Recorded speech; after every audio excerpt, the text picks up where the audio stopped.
I know this is probably not the most joyous TGIF we have had.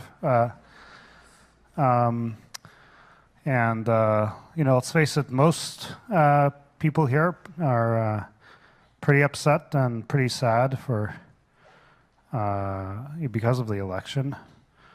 But anyway, on a more serious note, myself as an immigrant and a refugee, I certainly find this election deeply offensive, and I know many of you do too.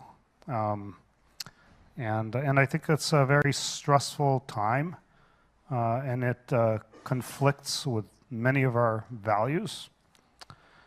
I think it's a good time to reflect on that, and we're going to hopefully share some thoughts today.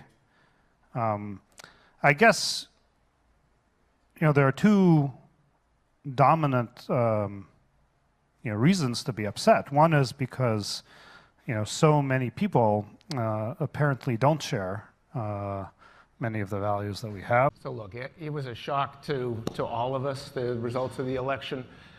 It was a fair and democratic process, and we honor that.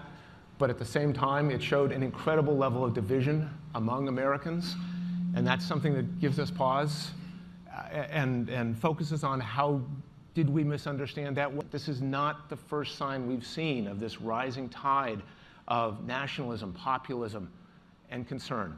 There are drivers of globalization and immigration which have sparked movement. All politics is local, goes the old phrase.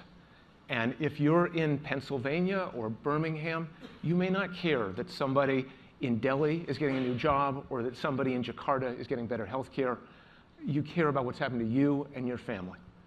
And you're seeing this sense of stagnation, that you're not better off than your parents, and you're afraid that your kids might not be better off than you are. And what's the path forward? And the forces out there seem well beyond you. Globalization, immigration, trade, whatever else, and you're afraid and you're trying to look for answers. And that fear, I think, not just in the United States, but around the world, is what's fueling concerns, xenophobia, hatred, and a desire for answers that may or may not be there. It's feeling a distrust of experts and disregard of traditional institutions. And we're trying to figure out, how do we respond to that? What are the next steps for us before the world comes into this environment of tribalism that's self-destructive on the long term? There are cycles of these things that often can last 5, 10 years before people feel as though that they've had a chance to vent that anger. And yet, we do think that history is on our side in a profound and an important way. Martin Luther King made famous a line that the moral arc of history is long, but it bends toward justice. I would say that the moral arc of history is long, but it bends toward progress. And out of progress comes rising living standards and better health care, and ultimately the ability to transcend those forces of tribalism and, yes, reach toward 8:30 p.m. on Tuesday night, I was at home with friends and family watching the election returns. And as we started to see the direction of the voting, I reached out to someone close to me who was at the Javits Center where the big celebration was supposed to occur in New York City, somebody who'd been working on the campaign. And I just sent him a note and said, are you okay? It looks like it's going the wrong way. And I got back a very sad, short text that read, "People are leaving, staff is crying, we're gonna lose." That was the first moment I really felt like we were gonna lose. And it was this massive kick in the gut that we were gonna lose. And it was really painful. And the thing that hit me, and I've talked about it here before, we all have an obligation to fight for what's right and to never stop fighting for what's right. And that's one of the many things that I think makes this company so beautiful. Our values are strong, we will fight to protect them, and we will use the great strength and resources and reach we have to continue to advance really important values. So yesterday, Eileen and I had a town hall for some of our orgs, and I suggested that what we all need right now is a hug. So everybody, if you could turn around or go to the person next to you and do a hug.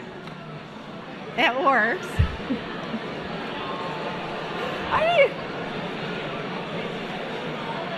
Woo! Yes!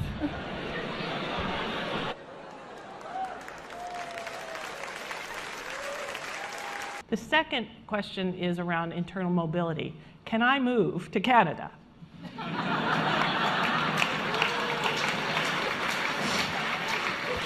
Now, one could guesstimate that at least 50% of Americans are interested in moving to Canada right now.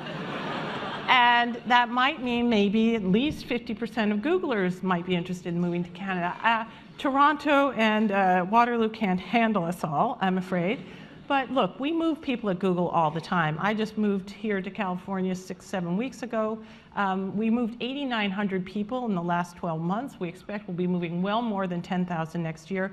So we care about your talent development and mobility independent of this election.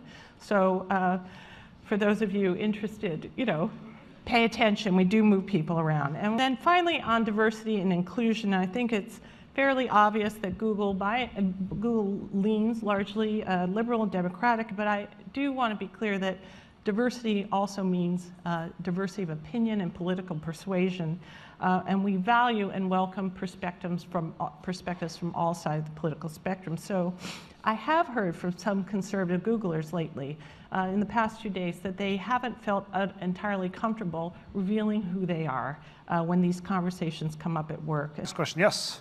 Yeah, so a lot of Googlers are maxing out on their charitable giving contributions, contributing to organizations such as ACLU and Equal Justice Initiative following this election. Can we increase the gift match caps or designate certain civil justice liberties organizations as crisis response special donations that are matched without? It's a good suggestion. I don't know that maybe we'll have to chat about it a little bit. What's today's match? 612? I can't remember.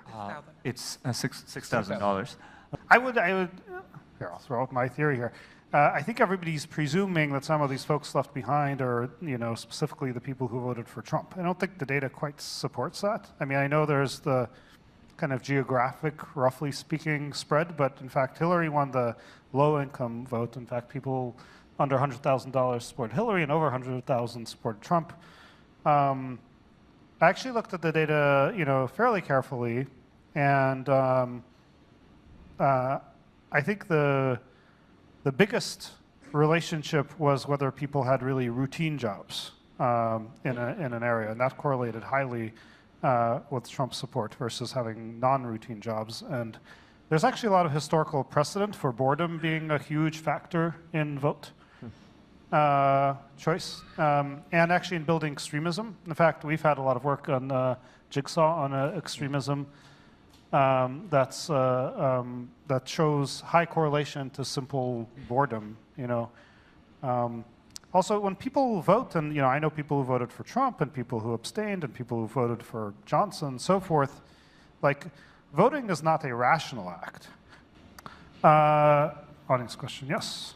One of the main messages I've gotten from all of you today is that this election and others like it around the world are a hiccup in history's arc towards progress.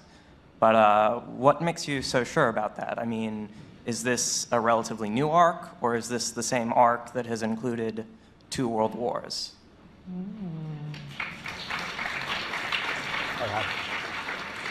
Since it's my metaphor, I'll take it up. There are no guarantees, right? And hiccup is a kind word. History is not a linear pattern. We do everything we can to keep it moving in a good direction.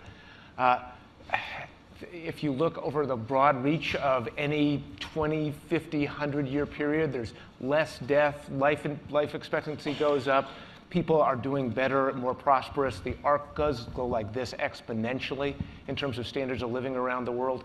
Yes, it's not completely smooth, it goes up and down, and I think history teaches us that there are periods of populism, of nationalism that rise up, and that's all the reason we need to be in the arena. That's why we have to work so hard to make sure it doesn't turn into a world war or something catastrophic, but instead is a blip, is a hiccup. Or, sorry, I'll take one at each mic. Sorry, sir, maybe. Speaking to white men, there's an opportunity for you right now to understand your privilege in the society. Take the opportunity to go through the bias-busting training, read about privilege, read about the real history of oppression in our country, and tomorrow night, watch 13th, the movie that is here. If you can't watch it here, watch it on Netflix.